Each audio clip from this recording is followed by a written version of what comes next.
قیامت دن نیکیاں اور برائیاں تولی جائیں گی. جس کی نیکیاں زیادہ ہوں گی وہ مطلب بچ جائے گا، جس کی برائیاں زیادہ ہو جائیں گی. لیکن اس کا قطعاً یہ مقصد نہیں ہے ایک بندہ کہے کہ جی میں نے اپنے کسی رشتہ دار کا 1,00,000 روپیہ دبایا ہے تو میں تہجد کے پہلے 2 نفل پڑھتا تھا اب 4 پڑھ لیا کروں گا معاف ہو جائے گا. نہ، ناٹ ایٹ آل، ایسا نہیں ہوگا. حقوق العباد قطعاً نہیں معاف ہوں گے جب تک وہ بندہ معاف نہیں کرے گا. اسی لیے سورہ نساء میں ہے جو لوگ یتیموں کا مال ہڑپ کر رہے ہیں اپنے پیٹ میں دوزخ کی آگ بھر. صحیح مسلم میں حدیث ہے قیامت والے دن ایک شخص آئے گا جس کی پہاڑوں نیکیاں ہوں گی، لوگ رش کر رہے ہوں گے، لیکن اس حال میں آئے گا کہ دنیا میں کسی کا دل دکھایا ہوگا، کسی کو ناحق مارا ہوگا، کسی کو ناحق ڈانٹا ہوگا، کسی کا خون نکالا ہوگا. اور وہ لوگ آ جائیں گے، وہ کہیں گے یا اللہ اس نے تو بڑی زیادتیاں کی ہمارے ساتھ، نیکیوں سے تو وہ جنت میں جا رہا ہوگا. اللہ کہے گا اچھا آج بدلہ ہے، یہ تو پیسے تو تمہیں دے نہیں سکتا، تو آؤ اس کی نیکیاں، آج کی کرنسی نیکیاں لو، اس کی نیکیاں. لوگ لیتے جائیں گے وہ پہاڑوں جتنی نیکیاں ختم. ایسا کہانی نہیں جو صحیح مسلم شریف ہے، ایک بزرگ شریف یا علماء شریف کی کہانی نہیں ہے. اور یہ سٹارٹ اس سے ہوتا ہے کہ نبی علیہ السلام نے صحابہ سے کہا جانتے ہو مفلس کون ہے؟ صحابہ نے کہا یا رسول اللہ ہم تو مفلس اسی کو سمجھتے ہیں جو غریب ہو، دنیا کا مال اس کے پاس نہ ہو. آپ نے فرمایا کہ میری امت کا مفلس وہ ہے جو یہ نیکیاں لے کے آیا لیکن اس حال میں کہ کسی کے ساتھ زیادتی کی ہوئی، تو وہ لوگ قیامت دن اس کی نیکی ایک ایک کر کے لے جائیں گے حتیٰ کہ اس کی نیکیاں ختم. ابھی بھی لوگ باقی ہوں گے جن کا بدلہ اس نے دینا ہوگا. اب تو مسئلہ ہی ختم. اللہ فرمائے گا اچھا اب نیکیاں تو نہیں ہے، اس طرح کرو اپنے گناہ اس کے کھاتے میں ڈالنا شروع کر دو. جس نے اس سے بدلہ لینا ہے نا، کوئی کہ جی میرے اس نے 1000 درہم دینے تھے، میں 1,00,000 گنا اپنے اس کے کھاتے میں ڈالتا ہوں. ٹھیک ہے جی، کرتے کرتے کرتے اس کو اوندھا منہ دوزخ میں ڈال دیا جائے گا. اور جن لوگوں کے ساتھ زیادتیاں ہوئی ہوں گی ان میں سے کئی لوگ ہوں گے جو جن کی نیکیاں تھوڑی بہت کم پڑی ہوں گی وہ جنت میں چلے جائیں گے. تو سر یہ آپ سمجھ لیں نماز پڑھنے کا، داڑھی رکھنے کا قطعاً یہ مقصد نہیں ہے کہ باقی آپ کے فراڈ معاف ہو جائیں گے. دین ٹوٹل پیکج کا نام ہے، یہ پک اینڈ چوز نہیں ہے. اس میں تھوڑے سے معاملے کے اوپر بھی اللہ تعالیٰ گرفت کر سکتا ہے. سورہ بقرہ میں جو 7 یونیورسل ٹروتھ ہیں ان میں سے ایک یہ ہے کہ کسی شخص نے اگر کوئی ایک گناہ بھی ایسا کیا کہ اس گناہ نے اس کو گھیر لیا، وہ مارا گیا، اس کے لیے پھر دوزخ ہے. ایک گناہ بھی کسی کو دوزخ میں لے کے جانے کے لیے کافی ہے. صحیح مسلم میں حدیث ہے کہ مؤمن کے لیے گناہ چھوٹا سا بھی ایسا ہے جیسے اس کے سر پہ کسی نے پہاڑ رکھ دیا، اور منافق کے لیے بڑے سے بڑا گناہ بھی ایسا ہے کہ جیسے ناک پہ ایک مکھی تھی اڑا دی، اس کو کوئی پرواہ نہیں. یہ فرق ہے. تو نماز بے حیائی اور برے کاموں سے روکتی ہے کہ نماز کے اندر ہم اللہ کو کہتے ہیں اللہ ہمیں سیدھے راستے پہ چلا. تو یہ جب آپ کہہ رہے ہوتے ہیں تو کیا یہ آپ صرف اعلان ہی کر رہے ہوتے ہیں، خواہش بھی اس کی رکھ رہے ہوتے ہیں؟ تو خواہش رکھ رہے ہیں تو آپ کو سیدھا راستہ پتہ ہے. مورل لاس تو ہر بندے کو پتہ ہے، دنیا کے ہر انسان کو پتہ ہے کہ جھوٹ بولنا غلط ہے. اس کے لیے پیغمبروں کی تعلیمات نہ بھی پہنچی ہوں تو مورل لاس تو آپ کو پتہ ہے. کسی کے پیسہ دبانا یہ غلط ہے تو پتہ ہے. جب آپ کہہ رہے ہوتے ہیں مجھے اللہ سیدھے راستے پہ چلا، پھر اللہ سے مدد مانگ رہے ہوتے ہیں کہ اس پہ مجھے استقامت دے، نیک لوگوں کے راستے پہ چلا، برے لوگوں کے راستے سے بچا، تو اس کا مطلب ہے آپ خواہش کا اظہار کر رہے ہیں تو یقیناً آپ کوشش بھی کر رہے ہوں گے. اور آپ کوشش نہ کر رہے ہو، صرف زبان سے ہی کہہ رہے ہو، تو سر زبان سے کہنے سے تو پیٹ نہیں بھرتا نا. اگر کوئی کہ جی میں نیت کرتا ہوں آج کے کھانے کی بسم اللہ الرحمن الرحیم ایسے کر لے، پیٹ بھر جائے گا؟ فزیکلی ایفرٹ کرنی پڑے گی. اس طرح نیک بندے کی بھی صرف نیت کرنے سے نیک نہیں کو بنے گا جب تک ایفرٹ پٹ نہیں کرے. سیریس. مجھے ڈاکٹر سرار صاحب کی بات یاد آ گئی رحمہ اللہ تعالی، اللہ تعالیٰ ان کی غلطیوں سے درگزر فرمائے، ان کو نیک کاموں کا اجر فرمائے. وہ کہتے ہیں کہ بعض لوگ جب دعا کر رہے ہوتے ہیں نا اللہ مجھے نیک بنا دے، تو اندر سے وہ کہتے ہیں کہ ذرا بڑھائی نہ دے تو منو تے اپنے پٹھے کام بھی چھڑنے پہ جڑے نے. تو جب ختم قرآن ہوا نا بیان القرآن کا، اس کے اینڈ پہ انہوں نے ایک دعا کرائی ہے سر. اس میں انہوں نے جملے بولے ہیں نا، میں کہتا ہوں جی بندے کے اندر سے باہر نکل جاتے ہیں وہ جملے. دعا انہوں نے بڑی چھوٹی کرائی، اس سے پہلے ایک جملہ بولا کہ ہم یہ دعا کرنے لگے ہیں اس ختم قرآن کے اینڈ کے اوپر، جو انہوں نے 108 گھنٹے میں پوری قرآن کی تفسیر ریکارڈ کرائی 1998 میں قرآن اکیڈمی کراچی میں. ان کا اگر تو واقعی ہم نیک بننا چاہتے ہیں اندر سے تو ہم اللہ سے مانگ لیتے ہیں، اور اگر ہم اندر سے نہیں بننا چاہتے، ایک رسمن دعا کرنا چاہتے ہیں، تو یہ بھی اور دعاؤں کی طرح ایک دعا ہی ہوگی، اس کے بعد اینڈ رزلٹ کچھ نہیں نکلے گا. تو وہ بھی اور نمازوں کی طرح ایک نماز ہی ہوگی، اس کا اینڈ رزلٹ کوئی نہیں نکلے گا جب کوئی بندہ چینج ہونا ہی نہیں چاہتا. ٹھیک ہے. ایک بندہ کہہ رہا ہے مجھے نیک بنا دے اور وہ اندر نیت کر رہا ہے کہ کہیں نیک بننا پڑ گیا تو مجھے تو اتنا کچھ چھوڑنا پڑ جائے گا, کدھر بڑھائی نہ دوے, ڈر رہے ہوئے اندروں. وہ اسی طریقے سے اسی پیشن کے ساتھ نیک بننے کی خواہش کر رہا ہو جس طرح ایک سخت پیاسا بندہ جون جولائی میں روزے کے وقت یہ نیت کر رہا ہوتا ہے کہ جیسے ہی روزہ کھلے گا تو میں ٹھنڈا پانی پیوں گا. اس لیول کی اگر اس کی نیت ہوگی نا نیکی کرنے کی, پھر ہی نیکی کی توفیق ملے گی. اور وہ شخص جس کا ایک دفعہ گرم استری سے ہاتھ جل جائے, وہ دوبارہ ٹھنڈے استری کو بھی ہاتھ لگاتے ہوئے جس طرح ڈرے گا نا, اس طرح جب گناہوں سے ڈرنا شروع کرے گا نا تو پھر اس کو گناہوں سے بچنے کی توفیق ملے گی. آپ کو میں ایک مثال دیتا ہوں. اگر کوئی شخص آپ کی دعوت کرے اور آپ کی پسندیدہ چیز پکائے اس دعوت میں, مثلا میں اپنی بات کر رہتا ہوں, بریانی پکا لیں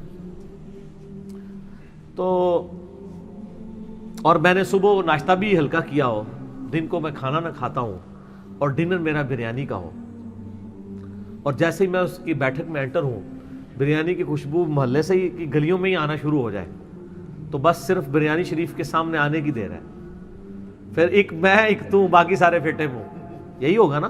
اچھا, لیکن بریانی کھانے سے 1 منٹ پہلے ایک کلین شیف بندہ میرے کان میں آ کے کہ یہ جو 10 داڑھی والے ہیں جو آپ کے بڑے معتقدین ہیں, آپ سے بڑی محبت کرتے ہیں, آپ کو اپنا بزرگ سمجھتے ہیں, انہوں نے اس بریانی میں زہر ڈالا ہوا ہے. تو میں کیا اس کلین شیف سے کہوں گا تم نے داڑھی نہیں رکھی, میں تیری گالی نہیں بننی, ہائے داڑھی تو پہلے پوری کر, ہوگا ایسے؟ یا میں کہوں گا اتنے بڑے بڑے بزرگان دین یہ ایسا کر سکتے ہیں, یہ بھی میں نہیں کہوں گا. جو ہم لوگوں کہتے ہیں قرآن و سنت میں لکھا, کہتے ہیں بزرگوں نے سمجھ آیا, اور زہر کھواندے رہے تانوں, تہاڈا ایمان ہی مار کے رکھ چھڑیا انہوں نے. ٹھیک ہے, میں اچھی تے بہت اچھی ہے وہ کر چھڑے تہاڈے نال انہوں نے. اچھا, تو وہ 10 کے 10 بزرگان دین وہاں قرآن میں بھی قسم آپ کو دے دینا کہ سر ہم قسم دیتے ہیں, ہمارے کہنے پہ آپ کھا لیں, اس میں زہر کوئی نہیں ہے, ہم گارنٹی دیتے ہیں, آپ کسی کی گارنٹی نہیں مانیں گے. اور دوسرا یہ ہوگا کہ آپ کی بھوک بھی مر جائے گی, مرے گی کہ نہیں, کیونکہ جان کی پڑ جائے گی.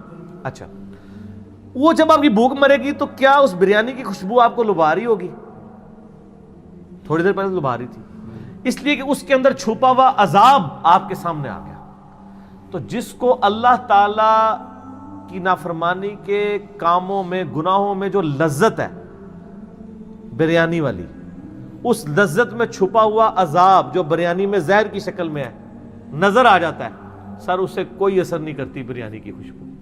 اور یہی ہوتا ہے کہ جو صحابہ کرام یا اہل بیت یا جو نیک لوگ تھے وہ گناہوں سے بچا کرتے تھے. معصوم تو نہیں ہوتے تھے لیکن کافی درجے تک محفوظ ہو جاتے تھے, ان کو اس کی برائی کی طرف نظر چلی جاتی تھی. جب اس لیول کے اوپر ہوگا تو پھر انسان نیک بنے گا. تو نماز روک رہی ہے نیکی کے کاموں کی طرف بلا رہی ہے اور برائی سے روک رہی ہے, لیکن وہ صرف آواز دے دے کے, زبردستی نہیں کرے گی. اور سر زبردستی تو کوئی بھی نہیں آپ کے ساتھ کرے گا, زبردستی تو وہ بھی نہیں کر رہا, آپ کا پکا رشتہ دار شیطان. ٹھیک ہے جی, کہ جس کے بارے میں اللہ تعالیٰ نے قرآن پاک میں یہ بڑی اسٹانشنگ آیت ہے, سورہ ابراہیم آیت نمبر ہے 22.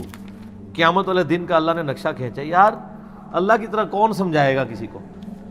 22 نمبر آیت ہے سورہ ابراہیم, اعوذ باللہ من الشیطان الرجیم, وقال الشیطان لما قضی الامر. قیامت والے دن جب فیصلہ ہو جائے گا جنتیوں کے لیے جنت کا, دوزخیوں کے لیے دوزخ کا, تو اس وقت شیطان کہے گا کس سے؟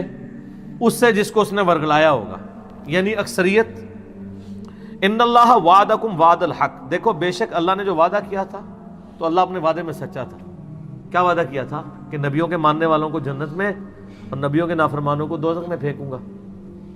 ووعدتکم فاخلفتکم, اور دیکھو جو میں نے دنیا میں تمہیں میں نے امیدیں دلائی ہوئی تھی نا, تم سے وعدے کیے تھے کہ خیر ہے جو کچھ بھی ہے تیرے محبوب کی امت سے, ہاں یہی آج میں اعلان برات کرتا ہوں. سر شیطان نے کبھی ہم سے دنیا میں یہ وعدہ کیا کسی کے ساتھ, دل میں یا باہر, کہ تو نماز نہ پڑھ انشاءاللہ میں تجھے بخشوا لوں گا؟ تو یہ قرآن جو کہہ رہا ہے کہ شیطان قیامت دن کہے گا جو میں نے تم سے وعدہ کیا تھا آج میں اسے اعلان برات کرتا ہوں. شیطان نے ہم سے کوئی وعدہ نہیں کیا, وہ یہی وعدہ کیا ہوا ہے, او یار اللہ بڑا غفور رحیم ہے, طول عمل, وہ جو بھی ہے بخشا جائے گا. یہ شیطان وعدے کرا رہا ہوتا ہے. شیطان کا بھی یہ کہہ سکتا ہے کہ تو یہ گناہ کا کام کر انشاءاللہ میں تجھے بخشوا لوں گا, یہ تو نہیں وہ کہتا. وہ کہتا ہے تیری نسبت تجھے کام آ جائے گی، تو نبی علیہ السلام کا امتی ہے، تجھے اللہ تعالیٰ ویسے ہی چھوڑ دے گا، وہ اللہ تو ماں سے بھی زیادہ پیار کرتا ہے، کوئی مسئلہ نہیں، خیر ہے۔ یہ شیطان کے وعدے ہیں، اور کتنا دھوکہ ہے، اللہ کے نام پہ ہم سے وعدہ کر رہے ہیں ہمیں پتہ ہی نہیں، لیکن اللہ تعالیٰ نے ہمیں پہلی فلم چلا دی ہے۔ شیطان کہے گا کہ جو میں نے وعدہ کیا تھا میں آج خود ہی منکر ہوتا ہوں اس وعدے سے، لیکن اب کیا ہو سکتا ہے؟ دیکھ وما کان علی علیکم من سلطان، مجھے دنیا میں تجھ پہ زور کوئی نہیں تھا، یہاں تو کہتے شیطان نے کام کرایا۔ تو میں پھر چیلنج دیتا ہوں کہ دنیا کے سارے شیاطین مل کے ایک بندے کی فجر نہیں چھڑوا سکتے۔ اگر گورنمنٹ اناؤنسمنٹ کرے کہ جو فجر کی نماز پہلی صف میں پڑھے 1 لاکھ روپیہ فی فجر دیا جائے گا، دوسری صف والے کو 50,000، سر پہلی دوسری صف پہ لڑائی شروع ہو جائے گی۔ جو کہتے ہیں نا آنکھ نہیں کھلتی، وہ کہہ کے آنکھ نہیں کھلتی کہ مسجد جا کے سوئیں گے۔ اور میں بھی لوگوں سے ہی مشورہ کرتا ہوں، لوگ کہتے ہیں آنکھ نہیں کھلتی، تو میں ان کو یہی مشورہ دیتا ہوں کہ سر مسجد میں سوئیں 1 مہینہ، تو انشاءاللہ مسجد میں آپ کی آنکھ کھل جائے گی۔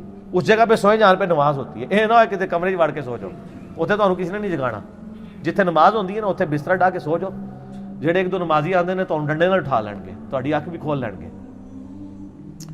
تو سارے دنیا کے شیطان فیل ہو جائیں گے ایک بندے کی فجر چھڑانے کے لیے۔ اور اس کے برعکس اگر دنیا میں اناؤنسمنٹ ہو کہ جس نے فجر کی نماز چھوڑی اسے فجر سے زور تک تندور میں الٹا لٹکایا جائے گا، اس تصور سے کوئی کہے گا یار نہ نال نیند نہیں پڑی، کیونکہ یہ نقد ہے، آخرت ادھار ہے۔ تو اللہ تعالیٰ ماتا ہے کہ اللہ تعالیٰ کہے گا، شیطان کہے گا مجھے تو کوئی تجھ پہ زور نہیں تھا، الا ان دعوتکم، سوائے اس کے کہ میں صرف تمہیں دعوت دیتا تھا، فاستجبتم لی، تم خود ہی میری دعوت مان لیتے تھے، میں نے زبردستی تم سے کبھی نہیں کہا کہ مسجد میں نہیں جانے دوں گا، یا اذان ہوئی تو میں تمہیں پکڑ کے کہیں اور لے جاؤں گا، نہیں، صرف بلاؤں گا، بلا تو مؤذن بھی رہا تھا، تو نے میری دعوت قبول کر لی، فلا تلومونی ولوموا انفسکم، آج مجھے ملامت مت کرو، اپنی جان کو ملامت کرو، میں نے کیا کیا ہے؟ جو کچھ کیا اپنے گڑا تم نے خود۔ اس کا پنجابی میں ترجمہ کرتا ہوں، آج منو نہ پیٹ، اپنی جان نو پیٹ، ما انا بمصرخکم، آج میں تیرا کوئی مددگار نہیں ہو سکتا، وما انتم بمصرخی، نہ تو میرے لیے کچھ کر سکتا ہے، انی کفرت بما اشرکتمونی من قبل، میں انکار کرتا ہوں جو تو دنیا کی زندگی میں اللہ کے مقابلے پہ مجھے ٹھہرایا ہوا تھا۔ اللہ کے مقابلے پہ کوئی مسلمان ٹھہراتا تو نہیں ہے، لیکن ٹھہراتا ہے جب وہ خواہش نفس کی پیروی کرتا ہے۔ افرأیت من اتخذ الہہ ہوا، بھلا اس شخص کو دیکھا جس نے اپنی خواہش نفس کو اپنا خدا بنا لیا۔ فجر کے وقت نماز کے لیے نہ اٹھنا، اپنی نیند کی پرواہ کرنا، یہ اپنی خواہش نفس کی پیروی ہے، خواہش نفس کو خدا بنانا ہے۔ نیند اس کا خدا ہے، اگر اس کا خدا اللہ ہوتا تو نیند چھوڑ دیتا، فجر پڑتا۔ یہ ہے خواہش نفس خدا۔ تو تم مجھ سے جو میں انکار کرتا ہوں جو تم مجھے اللہ کے مقابلے پہ ٹھہراتے تھے، ان الظالمین لہم عذاب علیم، بے شک ظالموں کے لیے دردناک عذاب ہے۔ اور سائملٹینیس کنٹراسٹ، وَأُدْخِلَ الَّذِينَ آمَنُوا وَعَمِلُوا الصَّالِحَاتِ، اور داخل کر دیا جائے گا اہل ایمان کو جنہوں نے نیک اعمال کیے، جنات تجری، ایسی جنت میں، ایسے باغات میں جن کے نیچے نہریں بہتی ہوں گی، من تحتها الانہار خالدین فیہا، اس میں رہیں گے ہمیشہ ہمیش، بإذن ربہم، ان کے رب کے اذن سے، تحیتہم فیہا سلام، اور وہاں ان کا استقبال ہوگا فرشتوں کی سلامتی سے۔ یہاں بھی آپ کسی بڑے ہوٹل میں جائیں نا تو انہوں نے بار میں وہ کھڑے کیے ہوتے ہیں بوائز جو السلام علیکم، ہمارے سب کانٹیننٹ میں السلام علیکم مسلمان ملکوں میں کہتے ہیں، وہاں وہ اس کو آپ کو گڈ مارننگ یا گڈ ایوننگ کہیں گے، تو وہاں پہ فرشتے کر رہے ہوں گے، ٹھیک ہے۔ تو اس سے پتہ چل گیا کہ صرف دعوت والا معاملہ ہے، شیطان بھی دعوت دیتا ہے، رحمان بھی دیتا ہے۔ بخاری مسلم میں حدیث ہے، مسلم شریف میں ذرا ڈیٹیل کے ساتھ ہے، بخاری مسلم میں الفاظ ہیں کہ شیطان تمہارے جسم میں خون کی طرح دوڑتا ہے، اور صحیح مسلم میں الفاظ ہیں کہ ہر انسان کے ساتھ ایک فرشتہ ہے اور ایک شیطان ہے، یعنی جن۔ فرشتہ اسے نیکی کی طرف بلاتا ہے، شیطان برائی کی طرف۔ صحابہ نے بڑی جرأت کر کے پوچھا یا رسول اللہ آپ کے ساتھ بھی؟ فرمایا ہاں میرے ساتھ بھی، لیکن اللہ تعالیٰ نے مجھے اس پہ غلبہ دیا، میرا شیطان بھی اب مطیع ہو چکا ہے، مجھے وہ نیکی کی طرف ہی بلاتا ہے۔ یہ ایک ہی شخص ہے جس کے بارے میں گارنٹی ہے کہ اس کے ساتھ شیطان والا عنصر نہیں ہے۔ وہ بخاری مسلم میں حدیث ہے نا کہ جب آپ کی 12 سال عمر تھی تو فرشتے نے آ کے آپ کا سینہ چاک کیا، دل میں سے خون کا ایک لوتھڑا نکالا اور کہا یہ شیطان اور دنیا کا حصہ تھا جو زمزم سے دھو دیا، اور یہی پھر معراج کے موقع پہ بھی ہوا۔ یہ نبی الاسلام کو اللہ تعالیٰ نے ایک خصوصیت دی ہے، باقی کسی اور کے لیے نہیں ہے۔ یہی تو آپ کا ٹیسٹ ہے. اس ٹیسٹ سے بھاگنا بھی نہیں ہے. وہ غامدی صاحب کی بات مجھے بڑی اچھی یاد آتی ہے. بعض لوگ دنیا چھوڑ چھاڑ کے بیٹھ جاتے ہیں, دنیا جس کو وہ دنیا سمجھتے ہیں. دنیا میں آپ نے یہ, آپ کی کشتی نے اسی پانی کے اوپر چلنا ہے, لیکن پانی کشتی کے اندر نہیں آنا چاہیے. تو غامدی صاحب نے بڑی اچھی بات کی تھی کہ اگر کوئی شخص دنیا چھوڑ چھاڑ کے چلا جائے تو اس شخص کی مثال اس بندے کی سی ہے جسے امتحان گاہ میں پیپر لینے کے لیے بٹھایا جائے اور پیپر خالی پکڑا کے چلا جائے.